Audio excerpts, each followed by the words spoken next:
Welcome to NogaFem's Menopause-Friendly Workspace webinar. We are excited to share who NogaFem is and invite you to listen closely to our speakers who are as passionate about menopause in the workspace as we are. Together with us today are Claudia Brett, founder of Menopause and More, Martin Kohl, CEO of OT, and Michal Sela, COO of Femgevity.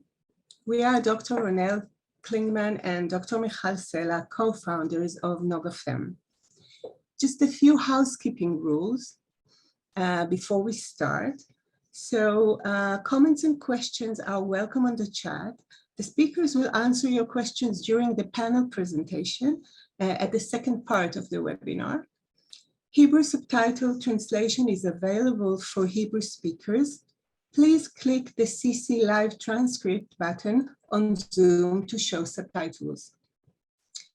We would like to thank the Fund for the Representative Action on behalf of the Guardian General, the State of Israel, for supporting this webinar. So NogaFem's mission is to lead sex and gendered innovation, research services, and regulatory processes to fast-track and fundamentally change how science and business accelerate healthcare equity for all genders.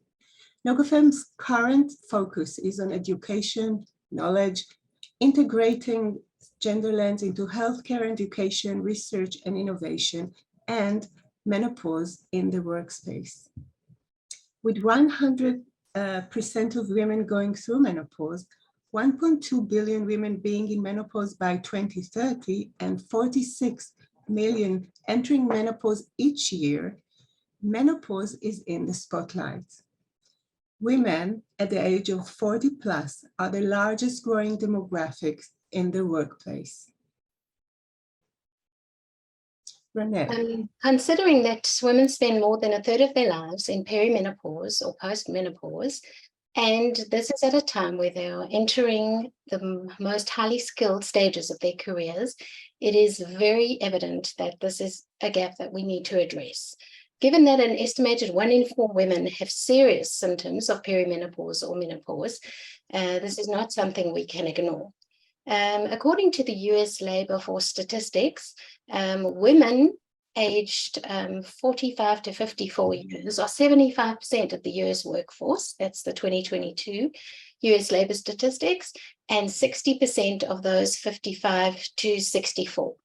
So in Israel, we face a very similar picture where there is a large demographic of highly skilled 40 plus women in the workplace whose retirement ages have been extended, and this is what we see. So the menopausal transition is not just a workplace issue, it's an economic and a healthcare issue. In the US alone, menopause-related symptoms caused an estimated $1.8 billion of loss in work time per annum, and if you added the medical expenses associated with perimenopause and menopause, that came to $26.6 billion. And we know that women are leaving the workforce.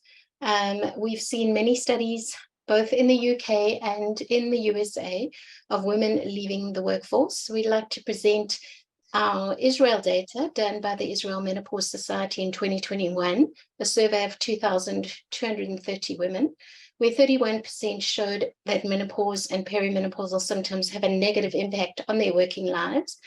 20% missed work days, and 16% left the workplace altogether. Symptoms that affect women in the workplace, although we have 37 possible symptoms of menopause, the ones that really affect productivity are things like insomnia, cognitive fog or brain fog. This is not dementia. This is a transitional phase where women go through certain cognitive difficulties due to the decline in estrogen. There are also palpitations, joint pains, headaches, and irregular bleeding. All of this can affect a woman's productivity in the workplace and her quality of life. Supporting women in menopause yields numerous benefits, including increased productivity, lower absenteeism rates, and reduced recruitment costs. By recognizing and addressing the unique needs of menopausal employees, organization creates a supportive environment that enhances employee well-being and contributes to their long-term successes. Embracing a menopause-friendly workspace is a wise investment that leads to a more productive, engaged, and resilient workforce. Awareness of what women are experiencing and how it affects their functioning at work is step number one. A menopause-friendly workspace policy supports individuals and insurance managers know how to give the best and the most appropriate individual support. Menopause champions can be designated within the company to help raise the profile of menopause. Understanding the workspace environment is step number two. A factory floor, a hospital, or an office are all different workspace environments that demand personalized approach to adjustments.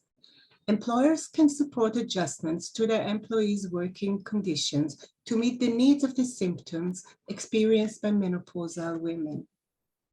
For any organization looking to create an open, inclusive, and supportive environment for their 40+ highly skilled workforce, NogaFem offers consulting services to map the organizational needs, work with menopause champions to develop policies and procedures, and assist with implementation.